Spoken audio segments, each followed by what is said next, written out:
Bonjour tout le monde. Il y a 3 sujets que j'aimerais discuter aujourd'hui. Le Cirque du Soleil, les centres commerciaux. J'aimerais aussi parler un peu des commerces et des restaurants. Pour le Cirque du Soleil, j'annonce aujourd'hui que le Conseil des ministres a accordé une aide financière jusqu'à 200 millions US pour la relance du cirque. Il y a un accord de principe présentement entre les actionnaires existants, soit TPG, Fossum et la Caisse de dépôt, et Investissement Québec sur des modalités de transaction. Les conditions sont financières et non financières. Pour les conditions financières, on s'est entendu sur un niveau de dette qui va être conservateur pour assurer une pérennité pour le cirque. On se rappelle que les enjeux du cirque, le capital était déficient en termes du niveau de dette qui excédait 1 milliard de dollars. Donc, on s'est mis d'accord sur un niveau de dette qui va être de beaucoup inférieur pour justement assurer que l'opération soit pérenne. Notre support serait sous forme de dette. La dette va être bien rémunérée considérant le risque que nous prenons. Et pareillement, nous avons une clause où nous pourrons racheter, à un moment donné, la position détenue par TPG et par Fossum dans le cirque, accordant ainsi une détention complète québécoise.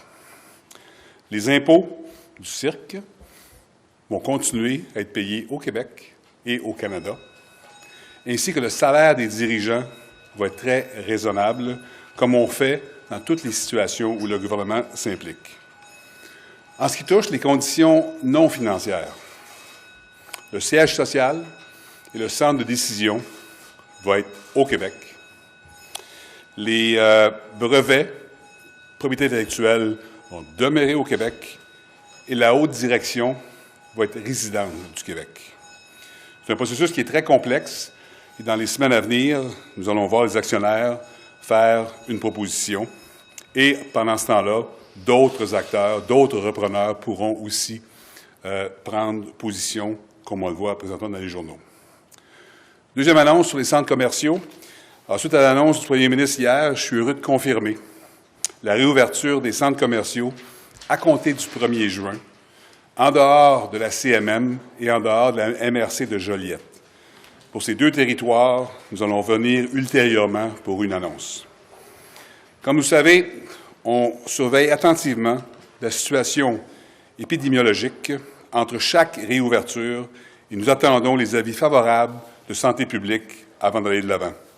D'ailleurs, hier, on a publié sur le site Web du gouvernement un tableau très bien préparé montrant toutes les phases de réouverture et le respect de notre échéancier original.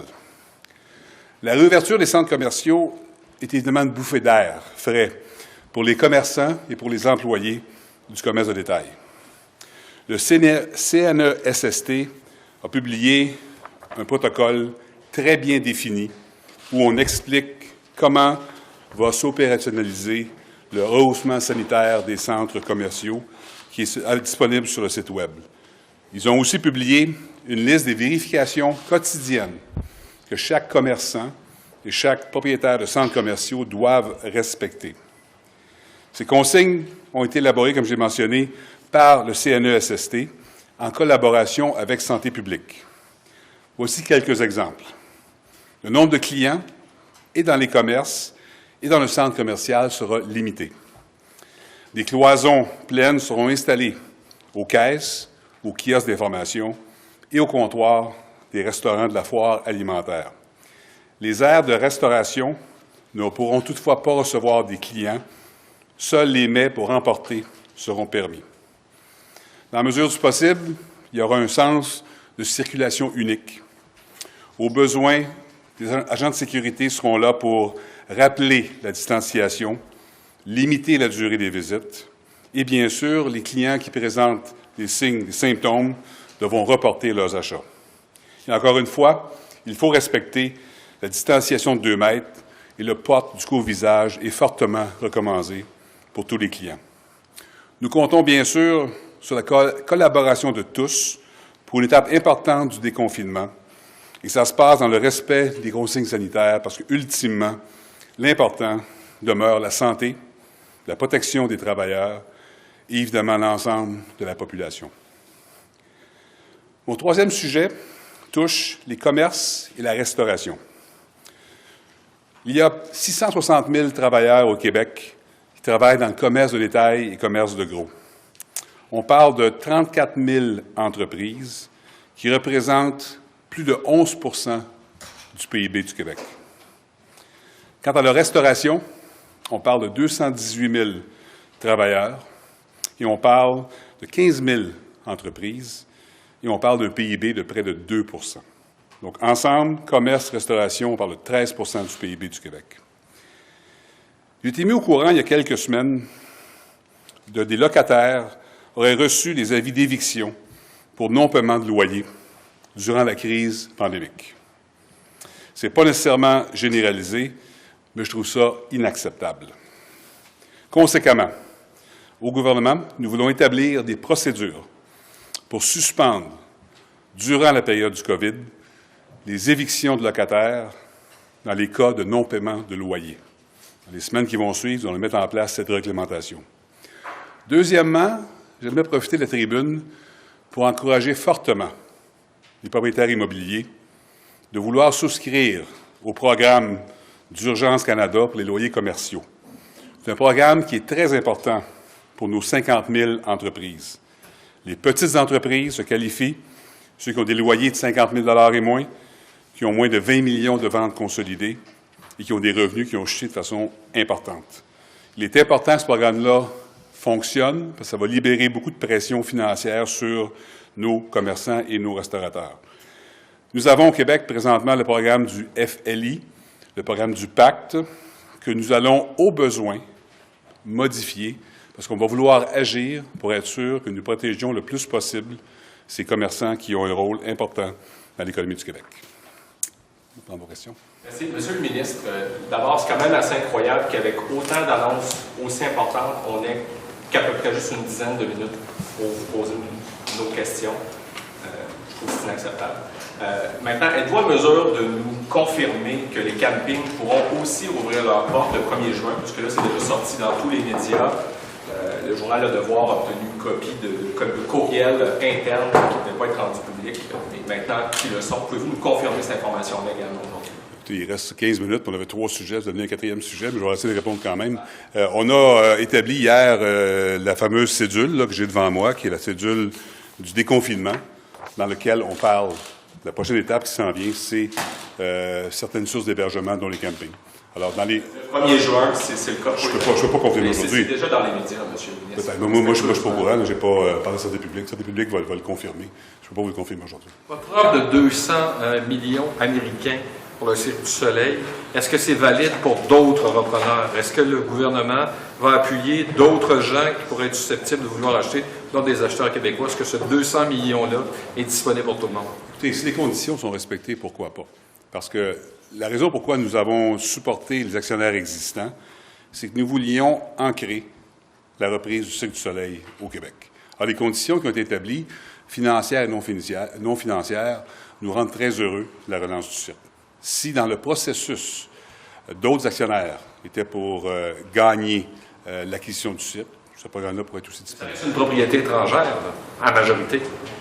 Oui, écoutez, on a négocié qu'on va racheter quand on va vouloir la propriété. Dans les circonstances, c'est une très belle transaction. Qu'est-ce que vous voulez dire qu'on va racheter, qu'on va la propriété? Nous avons une option d'acheter la propriété détenue par Fossum et par le TPG. Les conditions là, qui vont être étalées au prix du marché à ce moment-là, mais dans le temps, on va pouvoir acheter. Nous avons l'option d'acheter. Et s'ils décident de vendre avant, on peut acheter aussi. Donc, Investissement Québec. Nous avons un instrument qui s'appelle une dette, et dans lequel nous avons établi toutes les règles de gouvernance, ce que j'appelle les règles non financières, bureau-chef, et en plus, au niveau financier, on a une clause qui dit qu'on peut racheter les actions détenues par des étrangers. Mais à un moment précis, ou à tout moment... Il y a un mécanisme, disons qu'on en a pour 2-3 ans. Il faut être réaliste. Le Cirque du Soleil avait une très bonne profitabilité avant le COVID. On a arrêté complètement. Alors, on a probablement pour quelques années. Alors, on a dans le temps Aussitôt que le TPG, aussitôt que TPG voudrait vendre leur participation, on va être l'acheteur. Ou sinon, il y a une date où on va pouvoir acheter.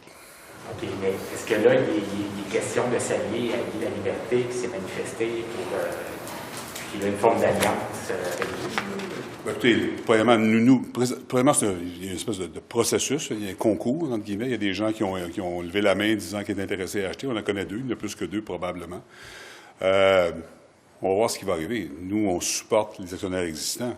Il n'est pas garanti qu'ils vont être les gagnants du processus. Alors, si un autre groupe devient propriétaire, on va voir s'il y a besoin de nous autres ou non. S'il y a besoin de nous autres, les conditions qu'on établit avec le groupe existant seront requises pour notre support futur. Vous comprenez, quand vous êtes avec les groupes existants, ça veut dire qu'avec les deux fonds d'investissement privés, l'américain et le chinois, donc vous êtes en train de discuter pour faire en sorte que vos conditions soient respectées et que vous deviez vous-même le propriétaire du site. Non, mais il faut comprendre. Présentement, les actionnaires, ça appartient à Fossum, la Caisse et TPG. C'est à eux la société. Ce qui est très important, c'est qu'il y a des besoins importants de liquidité dans le cycle pour leur partir. Notre argent qu'on met, ce n'est pas pour aller payer les détenteurs d'obligations. Ça va dans le cirque. Ça, c'est très important. Donc, les propriétaires existants ont un plan pour relancer le cirque. Ils sont venus nous voir. Et on a dit oui, on va vous aider. Voici les conditions. Un jour, le cirque va redevenir détention québécoise. Alors, pendant ce temps-là, d'autres acteurs, d'autres repreneurs peuvent faire surface. M. Québécois l'a dit ouvertement, et M. Liberté, qui veulent faire des offres d'acquisition.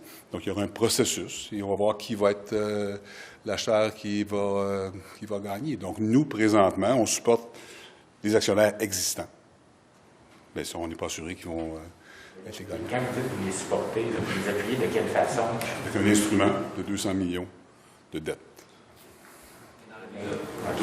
L'instrument, 200 millions de dettes. Ils vous doivent 200 millions parce qu'il y a un prêt qui a été fait par Investissement Québec. Là, vous dites, bon, bien, là, moi, je suis prêt à dire, on oublie ça si vous respectez les conditions. Auquel cas, si vous devez revendre, bien là, moi, je peux. Non, on n'a pas. Notre argent va dans le Cirque du Soleil, comme prêteur. Les actionnaires existants sont là. Alors, si tout va comme ça, si les actionnaires existants continuent à opérer le cirque, nous sommes un prêteur. Je vais être certain de bien comprendre. Donc, étant donné que c'est un prêt, OK, si le Cirque du Soleil, éventuellement, les propriétaires actuels, là, vous remboursent au gouvernement le 200 millions de dollars, est-ce qu'à ce moment-là, les conditions que vous nous avez nommées, notamment le fait de garder le centre de décision au Québec, est-ce que ça reste? Oui.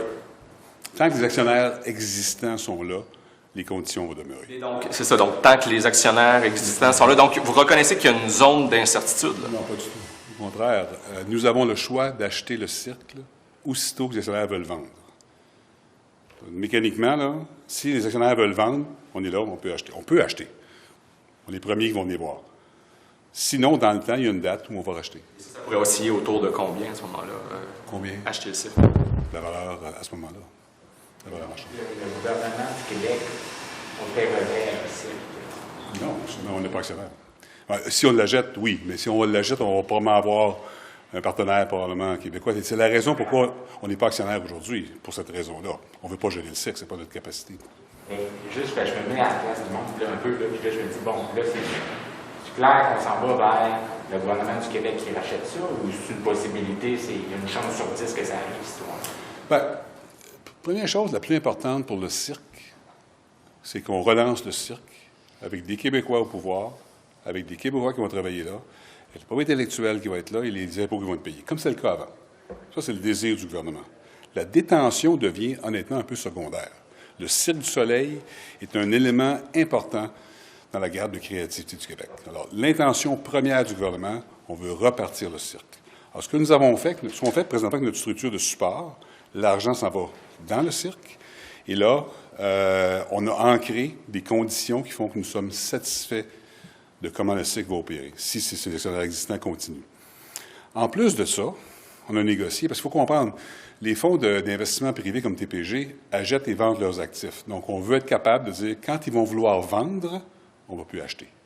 On verra à ce moment-là qui sera la personne qui pourrait opérer le cirque. Il y a d'autres Québécois qui peuvent le faire. Donc, on a cette option-là pour empêcher que le cirque soit revendu à d'autres intérêts étrangers, qui serait, à mon avis, très néfaste pour le Québec. Si vous opérez quoi le cirque, vous êtes à l'aise avec l'idée que l'État soit propriétaire d'un cirque éventuellement? Non, je pense que l'État ne veut pas opérer le cirque, mais le cirque est trop important pour le Québec de laisser des étrangers l'acheter, puis qui pourraient vouloir déménager le siège social ou la direction générale. Donc, je pense que c'est le rôle du gouvernement de s'assurer qu'on ancre bien. D'ailleurs, on va voir dans plusieurs compagnies qui ont des difficultés présentement. Je pense que c'est le rôle du gouvernement de s'assurer qu'on mette des balises pour que le cirque demeure au Québec. Et juste peut-être une dernière chose, parce que je veux comprendre. Les deux fonds en question, tous les fonds, ça veut faire l'argent. Bon, là, et nous, là, on décide de vendre ça à n'importe qui. Est-ce que je comprends que même s'il y a une dette, puis une dette avec laquelle vous pouvez jouer pour essayer d'avoir des conditions, moi, dès qu'ils font ça, dès que je sais qu'ils veulent aller au plus offrant, puis que c'est les étrangers, moi, je peux faire en sorte d'acheter moi-même maintenant au prix du marché à la date que je décide. On a établi une formule que je ne veux pas divulguer pour l'instant parce qu'elle n'est pas encore publique. On a une formule où si les actionnaires disent « nous voulons vendre le cirque », parfait, on l'achète. Ouf, c'est la formule. Mieux que ça, dans le temps, il y a une période où on va dire, indépendamment de ce qui se passe, on va acheter le cirque. Donc, le Cirque du Soleil va vraisemblablement être une détention québécoise, ultimement. Juste revenir sur la question des centres d'achat, parce que une des questions qui reste, c'est à savoir à quel moment ceux du Grand Montréal pourront ouvrir. Si je reprends votre planification qui était mise en ligne sur les réseaux sociaux hier après-midi, je constate que dans la phase 6, il y a les camps de jour qui pourront donc entreprendre leurs activités à compter du 22 juin. Donc, les gens à la maison, est-ce qu'ils peuvent s'imaginer que, selon la planification actuelle du gouvernement, puis je comprends que c'est conditionnel au bon déroulement du déconfinement et à l'évolution de la pandémie, mais est-ce qu'on peut s'imaginer que, comme c'est dans la même phase, numéro 6, que donc les centres commerciaux pourraient rouvrir autour du 22 juin, de la fin juin, comme les camps de jour? Premier commentaire, c'est pas clair que tous les éléments de la phase 6 vont ouvrir en même temps. Je comprends bien, mais disons autour. Mais c'est clair que si on a mis une phase 6 puis autre phase, bien, la phase 6 devrait être d'ici, on espère, un mois. Mais encore, vous comprenez très bien, autant que moi, que la décision n'est pas la nôtre, mais c'est sûr qu'il y a des pressions pour qu'on ouvre le plus rapide. Ce qu'on va voir dans les centres d'achat dans les régions va affecter aussi comment est-ce qu'on va voir Montréal. Si vous me permettez, M. Fitzgibbon. Les piscines extérieures, là, il va faire chaud, c'est dans la même phase aussi. Donc, la même logique s'appliquerait. Puis les restaurants phase 1, ça veut dire quoi? Phase 1, c'est dans les régions, encore une fois? Possiblement, ou ça peut être un déconfinement partiel. On regarde ce qui se passe en Europe, partout ailleurs, des restaurants 50 des terrasses, régions, il y a beaucoup de choses. Mais honnêtement, les restaurateurs ont fait un travail extraordinaire de proposer des protocoles qui sont maintenant évalués par Santé publique. Et moi, je trouve que le processus est très, très sain. Évidemment, il y a une pression très forte pour qu'on réouvre, il n'y a pas de doute, mais en même temps, vous comprenez autant que moi qu'il y a un enjeu important au niveau social. Si vous me permettez une dernière petite question, M. Fitzgibbon, Patrice Bergeron, la presse canadienne.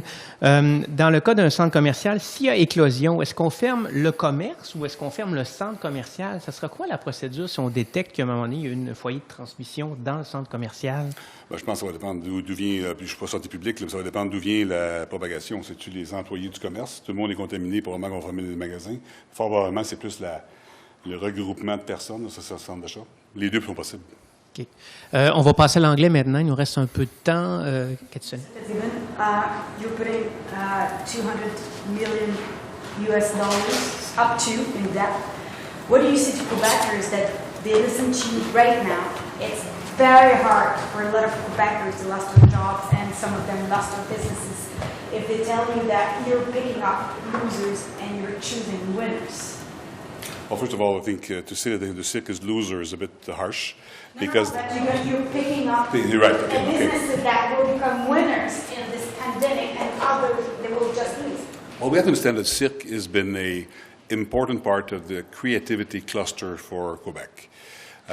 This is something that has emerged. A lot of companies around the cirque are also kind of evolving. So there's probably thousands of people that are dependent upon the cirque's health. The current shareholders have a plan to reduce the debt substantially and to reinvest in the business. So we are becoming a lender, to a large part, of the relaunch of the cirque in an instrument that is fairly secured, although there's always a risk, And we also are anchoring, anchoring conditions that will respect the fact that Le Cirque will remain a property of Quebec, where we're going to employ Quebecers. It's going to be managed by Quebecers, and we're going to have eventually an option to buy it back. So I think the condition precedents are there to justify the government to be involved. We will do that for other companies as well. We are in a pandemic situation where there's a financial crisis, so a lot of companies will require assistance. The program I've announced 7 weeks ago, PACT, of $2.5 billion, that's part of the program. So there's others that will come like that. Just to clarify, Quebecers might become one day owners of Le Cirque. Yeah, well, the arrangement is that when the foreign shareholders, namely Fosun, the Chinese partner, and TPG want to sell, we want the option to buy. Of course, at that point, we'll figure out if someone else wants to manage it. It's not the intent of the Minister of Economy to manage the Cirque du Soleil. I can assure you of that. At the same time, I want the control on who's going to buy. Because if we don't have that clause, TPG or somebody else could sell to whomever. And then we could lose the importance of the Cirque for Quebec. And that's a situation I didn't want to have. And shopping malls, when it's going to reopen on June 1st, not for the greater Montreal region, but Quebecers should expect a different experience, shopping experience. Yeah, and that, frankly, well, first of all, in the region, they tend to be smaller shopping center, easier to manage to the increase of the sanitary kind of standards. We'll learn from that. It'll be different. There'll be guard. We'll limit the number of people that will walk in. Well, maybe when we go to grocery stores or to the drugstores. We've been accustomed to that in Montreal for a while now. So we're going to be launching the regions, and hopefully we will learn from that and be able to launch the CMM, the Montreal and Joliette, the shopping center thereafter. Reopening of the mall is storytelling, but also how important is it in your reflection? The summer is coming, it's getting really warm. For some people, it's the only place where there's air conditioning. Was it something that you thought about in the balance? To be honest with you, I don't know the answer. I suspect yes, because Santé Publique, public health, is very concerned about mental health, very concerned about the well-being of the community. So, of course, it could be, at the same time, you want to be careful that it doesn't become a place where people go in group as well, right? If we don't respect the original objective to have a limited number of people in the shopping mall, then we defeat the purpose. So it's a balance. Quickly, how important was it for the Cirque du Soleil, this announcement today? Just quickly, maybe really quickly, why is it so important? Well, to me, Cirque du Soleil is a very important cluster, or a very important piece of a cluster of creativity in the cultural side. So 1,300 employees from Quebec, lots of intellectual property, lots of profit before financial expenses. So to me, to have the Cirque anchored in Montreal, to be surrounded by rules that will maintain it in Montreal was very important. And I think the instrument that we put together, to me, I feel very good. Actually, if I could, personally, I would invest in that instrument, but I can't. So I think it's a good investment for Quebec. Merci beaucoup, M. Fitzgibbon. Bonne journée.